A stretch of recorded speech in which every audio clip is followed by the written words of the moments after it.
Man threw a stone and hit the White Walker's chin. Then he threw another one. This time, the stone slid under the White Walker's feet.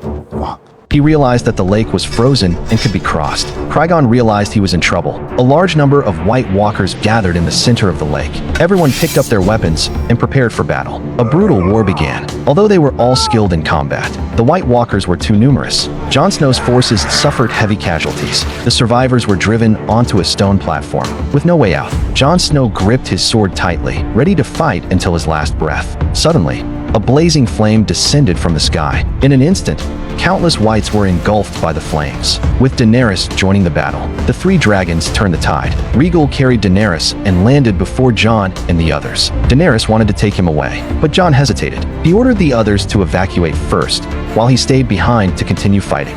Jon delayed their departure. The Night King raised a magical spear, slowly aimed at Viserion in the sky, and threw it with all his strength. The spear struck Viserion precisely. Daenerys watched in anguish as her child slowly fell from the sky, then crashed heavily onto the ice.